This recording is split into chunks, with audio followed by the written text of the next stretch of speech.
here and he showed everything. And everything began also when they bought the house.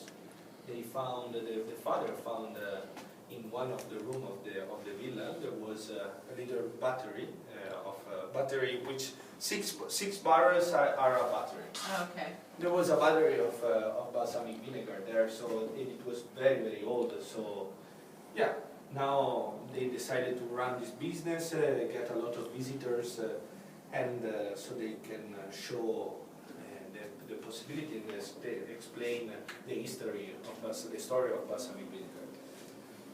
Now I will try to explain every one of you knows about the balsamic vinegar, right? You don't know what is balsamic vinegar of Modena? Oh yes, You heard about it. yes. Okay. Oh, we've heard it. They know the industrial. We use it. Yeah, We they buy know it. the industrial. Then they of can course. test buy the it. difference. Now Yeah, I can yeah, explain the difference. Yeah. Of Not course, like of you. course. She uses So, it every day on a salad. Really? That's good. So everyone heard about it, but probably you don't know why the not industrial is so expensive. Because balsamic vinegar is a very exclusive and expensive product. The reason is that generally when I explain about the balsamic vinegar, I compare it with the champagne. Okay, the balsamic vinegar can be produced only in Modena, only in the country of Modena, and the producers of balsamic vinegar can use only the grape of Modena, cultivated in Modena.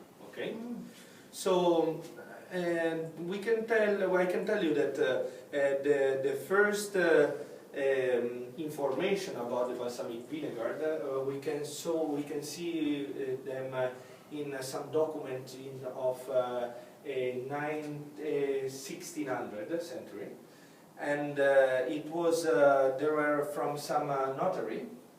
Which there are on these documents, you can read that the most important families of Modena, when a daughter was born, they were starting the production of the balsamic vinegar, just one battery, to give it to her when she would have gotten married. Okay, so as daughter. Okay. So I can tell you, the production of balsamic vinegar is a procedure that takes a long time. Everything starts with, they take the grape of Modena, which can be white grape, is Trebbiano, and the red grape, which is Lambrusco. Okay, they push all the grape as the same procedure of obtaining the wine. Okay, but when they have all the juice of the grape, instead of waiting for the fermentation, okay, and to get alcoholic, they take everything and they cook it.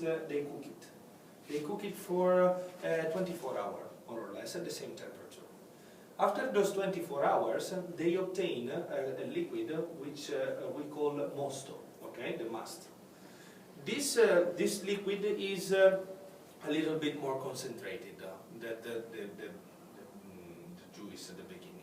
It loses more or less the 20% of liquidity. Okay.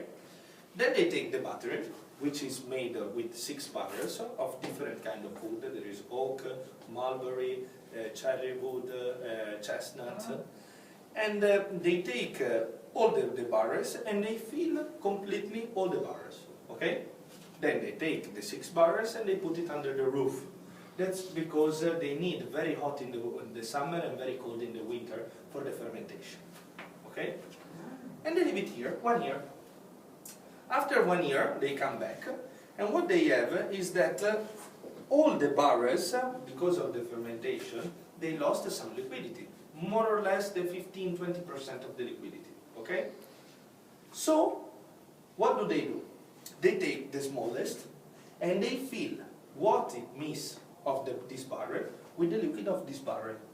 Then we do the same to fill this one with that one, that one with that one, that one with that one, and the biggest is they fill it with the must of the year. So every year they have to produce more must. Okay. So with this procedure, all the liquid passes through all the barrels.